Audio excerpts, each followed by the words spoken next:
Olá pessoal, tudo bem com vocês? Então, na nossa última aula a gente estava falando daquela introdução ali ao direito do consumidor, falamos sobre as características explícitas e as características do nosso Código de Defesa do Consumidor.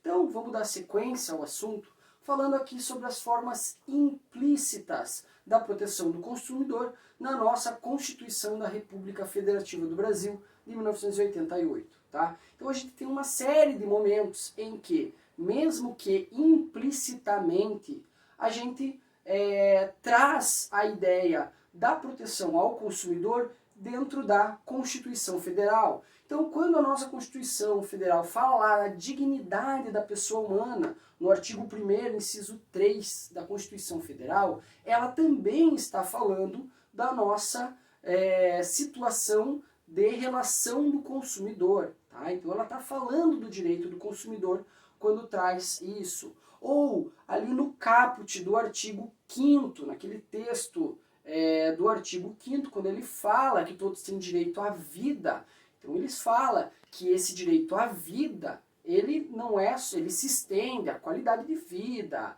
então é uma vida digna, certo? Então ali ele também está trazendo as relações de consumo.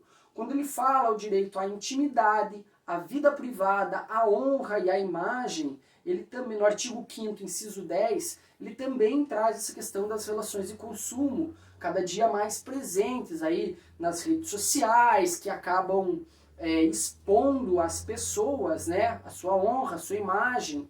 Então, dessa forma, ele acaba trazendo também questões de consumo. No artigo 5º, inciso 33, ele fala ainda de direito à informação, certo? Então todo consumidor ele tem o direito de saber o que ele está consumindo, o que aquilo pode fazer à sua saúde, por exemplo.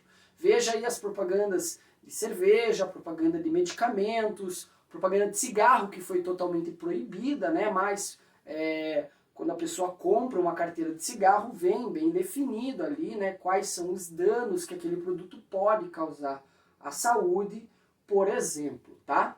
E ainda o princípio da eficiência, no artigo 37 caput, que traz pra gente que as relações de consumo, elas devem ser resolvidas de forma mais eficiente possível, tá? Se não administrativamente pela própria empresa, então judicialmente de forma muito célere, muito rápida, pelo poder judiciário, ok?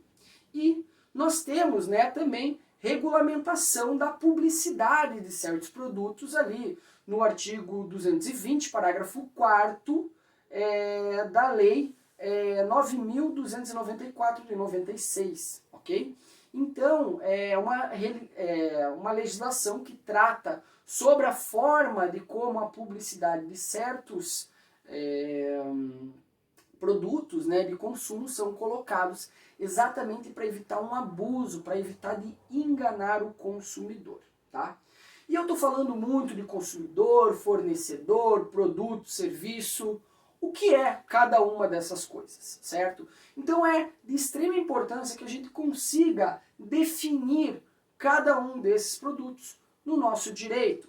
Então, consumidor, ele pode ser tanto uma pessoa física, uma pessoa natural, que existe fisicamente, quanto uma pessoa jurídica, que na verdade é uma invenção do direito, porque ela não existe fisicamente, é uma pessoa virtual, né? Mas que ela acaba adquirindo direitos e deveres dentro do sistema jurídico, certo? Então pode ser tanto uma pessoa física quanto jurídica que vai adquirir ou utilizar um produto ou serviço como seu destinatário final, tá? E aqui é a grande forma como é definido quem vai ser um consumidor numa relação de consumo, tá? Porque o consumidor é o destinatário final daquele produto, certo? Imaginem vocês uma montadora de carros, tá? Uma montadora de automóveis. Então ele vai comprar para-choques, mas ela é a destinatária final daquele para-choque? Não, ela só faz parte da cadeia de fornecimento. Ela vai comprar o para-choque, para daí usar esse para-choque para montar um carro, né? Como parte daquele carro, vai mandar esse carro para a concessionária e a concessionária vai vender ele para quem realmente é o consumidor final, que é o novo proprietário ali desse veículo, certo? Então não é toda compra que é feita no mercado que aquela pessoa que está comprando é o seu destinatário final.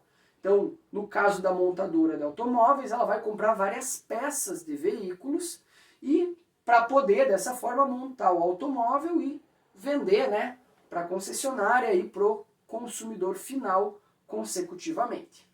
Ok? Então, o destinatário final é a pessoa lá no final que comprou o carro pronto, que vai utilizar esse veículo, né, para o seu uso próprio, para passeio. Tranquilo isso? Bom, o fornecedor, ele já vai ser toda pessoa que também pode ser física ou jurídica, tá? Não importa, fornecedor também pode ser uma pessoa física. Você pode ter uma pessoa física vendendo um produto para outra pessoa física. Então você vai numa feirinha de artesanato e compra lá um marionete, que foi feito por uma pessoa física e vendido para outra pessoa física nesse mercado, ok? Então não tem problema nenhum. Então ela pode ser pessoa física ou jurídica. Pode ser uma pessoa jurídica pública ou privada, ou seja, tá? Então, por exemplo, a Caixa Econômica Federal é uma empresa pública, certo? Se ela me vender um serviço bancário, sei lá, comprei lá um título de capitalização da Caixa Econômica, por exemplo. Comprei um seguro da Caixa Econômica, tá? E aí apresentou algum defeito, eu fui exigir esse seguro e eles não quiseram me pagar, eu posso exigir que ele seja, né, realizado baseado nas leis do consumidor, no Código de Defesa do Consumidor, tá? Então, uma pessoa jurídica pública também pode ser, né, uma fornecedora de serviços para fins do Código de Defesa do Consumidor. Pode ser uma pessoa jurídica nacional ou estrangeira, tá? Então, se tem uma empresa de fora que tem um representante no Brasil, esse representante brasileiro é quem vai responder por esse produto, tá? Ele que é o importador, no caso. Bem como ainda entes despersonalizados, que são aqueles entes que têm uma participação no mercado, mas que não têm uma personalidade jurídica própria, definida, tá? Também podem estar dentro da relação de fornecimento, que vão desenvolver atividades. E ele traz uma série de possibilidades que eles podem fazer, tá? Lembrando que esse rol que aqui é apresentado, ele é exemplificativo. Se vocês conseguirem pensar em alguma outra coisa a mais, tá? Ele se encaixa mesmo que não esteja aqui.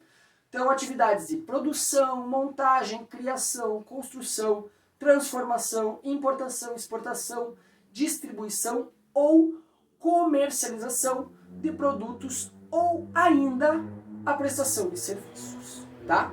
Então, qualquer um que esteja enquadrado nisso daqui pode ser considerado um fornecedor, tá? Então, ali no exemplo que eu dei do consumidor, no exemplo do carro, quem é o fornecedor? O fornecedor vai ser a concessionária que vendeu o veículo? Sim, porque ela está comercializando produtos. Mas e a montadora? Também não é? Também é, ó, responsável pela montagem dos produtos. Mas e a empresa que fabricou o para-choque? Tá? Ela também é responsável? Também. Atividade de produção, certo? Então todas essas empresas vão estar na cadeia de fornecimento. Todas são fornecedoras de produtos ou de serviços. E o que são esses produtos ou esses serviços que eu estou falando para vocês? Produto é qualquer bem que seja móvel ou imóvel, tá? De uma forma bem simples, móvel que eu consigo mover com facilidade e imóvel que eu não consigo mover com facilidade, certo? Então um prédio é um imóvel, que é muito difícil de mover ele. tá? Já uma televisão é um bem móvel, tá?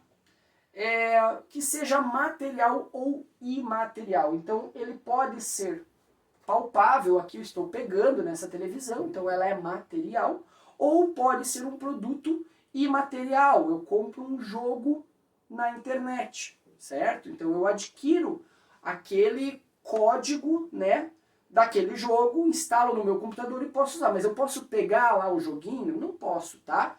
Então é só dentro do computador, ele vai funcionar no âmbito virtual. E ainda os serviços, tá? Eles podem ser qualquer atividade fornecida no mercado de consumo, desde que seja mediante remuneração, certo? Então, se vocês pedirem para um amigo, para um parente de vocês, ir lá na casa de vocês e trocar a resistência do chuveiro, te ajudar a trocar a resistência do chuveiro, e não pagar nada para ele, e der problema e queimar a instalação elétrica da casa de vocês, tá? Vocês não podem reclamar na justiça alegando que foi uma relação de consumo, tá? Porque as relações de consumo elas precisam ser pagas, precisa ter uma remuneração. E ele inclui aí nesse rol, tá? As atividades de natureza bancária, de natureza financeira, de natureza de crédito ou de seguros, securitária, tá? E por que ele inclui taxativamente nesse rol essas questões? Porque no começo, né, quando o código começou, essas atividades elas queriam se eximir de estar prestando serviços dentro, né, abrangidas pelo Código de Defesa do Consumidor. Então o legislador deixou bem claro, vocês se submetem sim ao Código de Defesa do Consumidor, tá? O que não se submete, por exemplo, são as relações de caráter trabalhista. Em que sentido, tá? Então, por exemplo, se você contrata um eletricista para fazer um serviço na sua casa, ele vai lá, arruma lá o seu chuveiro e depois vai embora, ok? Então esse eletricista ele realizou um serviço. Se der problema, você pode usar o Código de Defesa do Consumidor para garantir que esse serviço seja corrigido, né? Agora, se for uma grande empresa e essa grande empresa tem um eletricista que faz parte do seu corpo de funcionários, ele é um empregado, tá? Então é um serviço decorrente de caráter trabalhista. Eu não posso cobrar do meu funcionário que fez algum erro lá, não posso cobrar como se ele fosse um fornecedor dentro do mercado de consumo. Porque a relação não é de consumo, a relação é trabalhista. Ok, gente? Bom, então com esses conceitos, a gente começa a ver algumas questões relacionadas com a defesa do consumidor que está no nosso ordenamento jurídico, tá? E no que tange a responsabilidade civil dentro do Código de Defesa do Consumidor, a regra geral é que essa responsabilidade seja objetiva. Isso quer dizer que adota-se a teoria geral do risco. Tá, professor, e o que significa isso? Isso significa que todo aquele que coloca um produto ou um serviço no mercado de consumo cria um risco de dano a terceiros. E se esse dano acontecer, se ele se concretizar, tá? O dano vai também surgir o direito, o dever, tá? Desse fornecedor de reparar ou de indenizar, independente de haver culpa ou dolo deste fornecedor. Mesmo ele tendo feito sem querer, tá? Ou intencionalmente, ele vai ser responsabilizado por esse dano, tá? Deixa eu dar um exemplo para vocês. Então vocês resolveram comprar um fogão novo com forno, tá? Compraram lá o fogão com forno e aí, para estrear o fogão, vocês chamaram a família inteira e fizeram lá uma carne assada no forno. Ficou 2 horas assando aquela carne no forno, tá? Deveria ficar 2 horas assando. Entretanto, por uma falha do sistema, né, de segurança desse forno, ele explodiu. E explodiu a cozinha inteira da sua casa. Ok? Quem é que vai ser o responsável por esse dano? Pela teoria da responsabilidade objetiva, vai ser o fornecedor de produtos ou de serviços. Ah, mas ele não queria, ele não tinha essa intenção de explodir a casa, tá? Foi por culpa, foi sem querer. Mesmo assim, ele é responsável por esse dano que acabou ocorrendo, tá? Agora, cuidado com essa exceção, tá? Se for por culpa exclusiva do consumidor ou de um terceiro, eu tiro a responsabilidade objetiva do fornecedor. Como assim? Então, digamos que para instalar esse forno era necessário utilizar, tá, uma mangueira específica que esse fornecedor indicou no manual de instruções. E aí, como você já tinha chamado a família inteira, não tinha encontrado essa mangueira de gás específica, você comprou uma mangueira qualquer e ligou o gás de qualquer jeito, certo? Então, você não seguiu as especificações daquele fornecedor e, portanto, se esse forno explodir, foi por culpa exclusiva do consumidor. Ou, por exemplo, eu chamei alguém para instalar o forno para mim e esse terceiro que eu chamei não utilizou, tá, o produto adequado. Então, a culpa é desse terceiro e não do fornecedor do produto ou do serviço. Mas é a única exceção, ok? Qualquer outra possibilidade, a culpa é de responsabilidade objetiva, teoria do risco, geral do risco, tá? Sempre do fornecedor. Ok, pessoal? E caso aconteça um dano, né? Quais são os tipos de responsabilidade existentes no Código de Defesa do Consumidor? Então nós temos dois tipos de responsabilidade. O primeiro é a responsabilidade pelo fato do produto ou do serviço, tá? Que está lá, colocado no artigo 12 e seguintes do Código de Defesa do Consumidor. E ainda temos a responsabilidade pelo vício do produto ou do serviço, que está no artigo 18 e seguintes do Código de Defesa do Consumidor. E qual a diferença entre a responsabilidade pelo fato ou a responsabilidade pelo vício, tá? Responsabilidade pelo fato, ele vai dizer que um produto ou serviço defeituoso que gera um acidente de consumo, tá? Já o vício, ele trata de um produto ou serviço, tá, que tem um defeito, que tem um vício e que vai gerar um incidente de consumo. Tá, e qual a diferença entre acidente de consumo e incidente de consumo? O acidente de consumo, ele vai gerar algum problema, tá, para a proteção da incolumidade físico e psicológica do consumidor, tá? Então, por exemplo, no exemplo do forno que explodiu, digamos que voou um pedaço do forno e atingiu o seu braço, certo? Então, ele atingiu a sua integridade, a sua incolumidade física, certo? Ele te atingiu, ele cortou o seu braço, tá? Diferente de se não tinha ninguém na cozinha, tá? Ele explodiu e os danos foram só materiais. Então, ele vai ser um vício, porque ele vai ser um incidente de consumo, tá? A única questão que ele tutela vai ser a incolumidade, a integridade econômica desse consumidor, tá? Só gerou danos materiais, ok?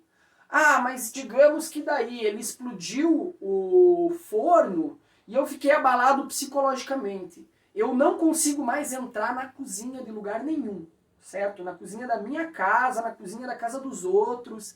Não consigo, fiquei com pavor de cozinha. Ok? Então, afetou a sua integridade psicológica, tá? E baseado em laudos, né, psicológicos, eu consigo definir esse tipo de questão.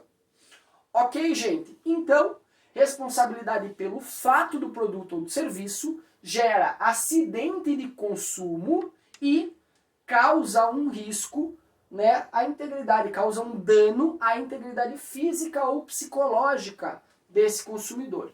Já a responsabilidade pelo vício do produto ou do serviço gera um incidente de consumo, certo? E o que se tutela nesse caso vai ser a integridade econômica do consumidor. E só isso, só dói no bolso. Beleza, gente? Bom, então, e qual, né, a minha possibilidade de reclamar por esses vícios, tá? Gente, cuidado com esse termo aqui, tá? Quando eu falei responsabilidade pelo vício, dentro do direito do consumidor, vício é o sinônimo de defeito, tá? É que vício no direito a gente usa para defeito, tá? Não é para vício em drogas, por exemplo, tá? Esse tipo de vício a gente chama de drogadição. Vem do termo em inglês, né, que é o drug addict. E em espanhol também é muito semelhante. Então a gente usa ele como drogadição, então o drogadito, ok? Então quando a gente fala vício, a gente está falando em defeito, tranquilo? Bom, então as responsabilidades pelo vício, então o direito de reclamar por vícios que sejam aparentes ou de fácil constatação, ele vai perder o efeito, vai caducar daí depende, tá? Se a gente estiver falando, ele pode caducar em 30 dias ou em 90 dias, tá? 30 dias quando a gente estiver falando do fornecimento de serviços ou de produtos não duráveis, certo? Então se você foi lá e comprou um hambúrguer numa lanchonete, ok? É um produto não durável. E aí aconteceu algum problema, né? Tinha ali uma barata dentro do hambúrguer. Você vai buscar a sua pretensão em 30 dias. Você tem 30 dias para reclamar desse produto, tá? Produtos não duráveis. Comprei um pão no mercado e ele veio mofado. Eu levei no mercado, o mercado não quis trocar esse pão. Então eu tenho 30 dias, né? Como se fosse isso daqui é a possibilidade que eu tenho, é a garantia que a legislação me permite para reclamar desses produtos, tá? Que são não duráveis. Já os produtos duráveis, eu vou ter 90 dias de garantia, tá? Então essa televisão, por exemplo, é um produto durável. Ele tem uma durabilidade aí, vou chutar, de 5 anos, ok? Então, se ele tiver um vício aparente ou de fácil constatação, então ele veio com a tela riscada. Ou, por exemplo, veio com aqueles pontos, né? Ficam acendendo de cor diferente na tela. Veio com a pontinha aqui quebrada. Veio com o controle remoto sem funcionar. São vícios de fácil constatação, aparentes, que estão na minha cara, tá? Então eu vou ter 90 dias para reclamar desse vício. Ah, professor, mas eu comprei uma televisão e lá no manual diz que a garantia é de 1 ano, tá? Gente, isso daqui é a garantia legal, tá? É o que o Código de Defesa do Consumidor estabelece para vocês como tempo de garantia, ok? Aquela é uma garantia contratual. É uma promessa que o fornecedor faz para você. Olha, eu confio tanto no meu produto que eu vou dar uma garantia de 1 ano contra qualquer defeito que ele possa vir a apresentar. Certo? Então aquilo é garantia contratual, tá? E um detalhe, essas garantias, a legal e a contratual, elas não se sobrepõem, elas se somam. Então se veio lá no certificado de garantia, garantia de 1 ano por um produto, por uma televisão, você não vai ter 1 ano de garantia. Você vai ter 1 ano de garantia legal, mais 90 dias de garantia legal. Então a garantia contratual se soma à garantia legal, ok? Então, é muito comum hoje em dia, tá? Então os fornecedores de produtos e serviços não estarem mais dando 1 ano de garantia. Eles estão dando lá 9 meses, ok? que daí 9 meses mais esses 90 dias, fecha um ano. Ok? Então, é bem comum hoje em dia o pessoal estar dando 9 meses. Tranquilo, gente? Então, temos também a questão dos casos de vício oculto, tá? No caso de vício oculto, o que é o vício oculto? Então, esses primeiros aqui eram de fácil constatação. Eu só olhava para ele e já verificava que o vício, que o defeito estava ali, certo? O vício oculto, ele está interno, ele está dentro ali do aparelho, eu não consigo identificar tão facilmente, certo? Então, por exemplo, é um componente que tem. Nem o melhor técnico de televisão do mundo vai comprar uma televisão e desmontar peça por peça para checar componente por componente para ver se está tudo ok, certo? Então, digamos que essa televisão deveria durar 5 anos e ela durou 2. Ah, mas já passou da garantia.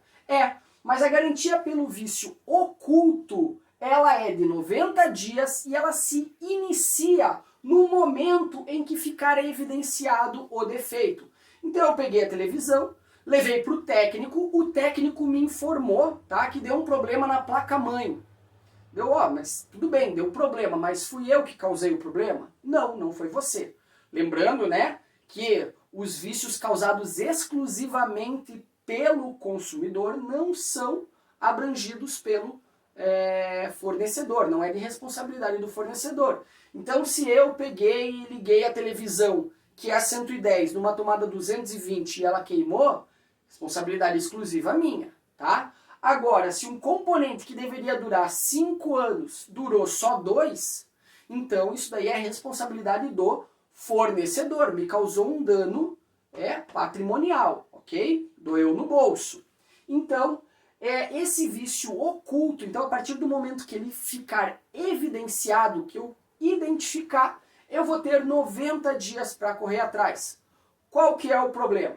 Grande maioria dos fornecedores, quando você informa eles que houve um vício oculto, eles mandam você buscar os seus direitos na justiça, tá? E aí você vai ter que buscar um juizado especial, contratar um advogado para conseguir ter a sua pretensão, o conserto dessa televisão realizado sem custo nenhum para você, tá? E aí, para finalizar, a gente ainda tem as reparações causadas por danos provenientes de fato do produto ou do serviço. Lembrando que fato do produto ou do serviço, ele diz respeito à integridade física ou psicológica do consumidor, tá? E ali ele vai prescrever em 5 anos. A partir de quando? A contagem do prazo se inicia a partir do conhecimento do dano e da sua autoria, ok? Então, por exemplo, digamos que eu tenha feito uma cirurgia, tá? 5 anos atrás. E aí eu fui fazer um exame e apareceu que tem alguma coisa dentro de mim. Aí eu descubro que o médico cirurgião deixou lá um equipamento, uma pinça dentro da minha barriga. Tá? Então, a partir desse momento que se evidenciou o dano, que eu conheci que esse dano existe, aí que eu vai começar a contar esse meu prazo de 5 anos. Lembra que também aqui haviam danos que eram psicológicos, tá? Então eu sofri aí um dano psicológico e ele começou a aparecer 2, 3 anos depois, tá? Eu comecei a sofrer de estresse pós-traumático. Okay? Então daí a partir do momento que ficou identificado esse dano, aí começa a contar o prazo de 5 anos para eu buscar que esse dano seja reparado. Ok, gente? Tranquilo? Bom, então a respeito do direito do consumidor, era o que a gente tinha para ver, tá? Nos encontramos então na nossa próxima aula com um novo assunto. Um grande abraço a todos e até a nossa próxima aula. Tchau, tchau!